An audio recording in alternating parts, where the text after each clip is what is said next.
સૌને નમસ્કાર. આદિવાસી જય આદિવાસી.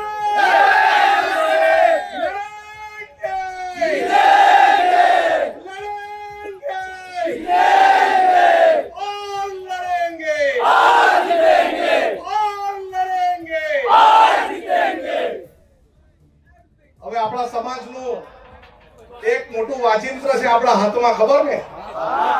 તો વાળો મુઠ્ઠી.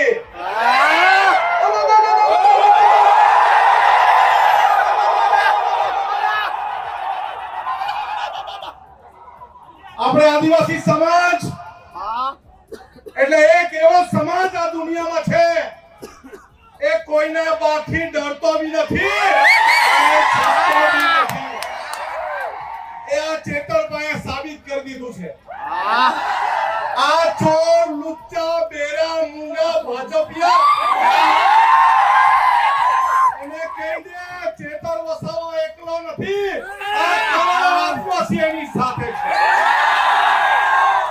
અરે અમને એવી આદેશ આપવામાં આવે ચેતરભાઈ જો જેલમાંથી કે જેલ ભરો આંદોલન કરવાનું છે, આપણે જેલ ભરો આંદોલન કરવાનું છે. અરે ગુજરાતમાં એવી કોઈ જેલ નહીં મળે જે 1 કરોડ આદિવાસીને જેલમાં મૂકી હતી. અને અમારે પોલીસને કહેવાનું છે આદિવાસી સમાજને બાજી મૂળિયા ગણવાનું બંધ કર. આદિવાસી સમાજ આ દુનિયાનો વાઘ છે અને એ વાઘ રહેશે. હવે પછી છે ને લાફાવાળી કરવાની જરૂર નથી. અરે ભગાવો વાળું કરવાનું શરૂઆત કરવાનું. મારા ગામમાં ભાજપીઓ ની જ ચલો ભગો.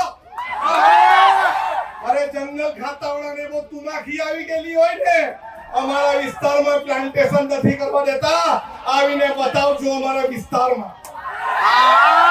અરે આ આદિવાસી સમાજ એક દિવસ ડેરીમાં દૂધ ભરવાનું બંધ કરે ને તો આ બધા ભાજપીઓને ચા પીવાની બી નહીં મળે.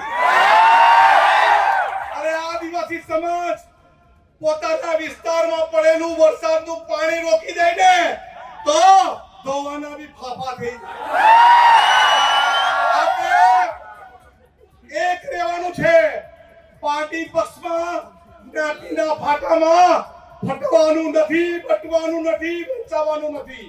આપણે બોર્ડર લેસ બનવાનું છે. દરેક ભારતીય આદિવાસી એક થવાનું છે.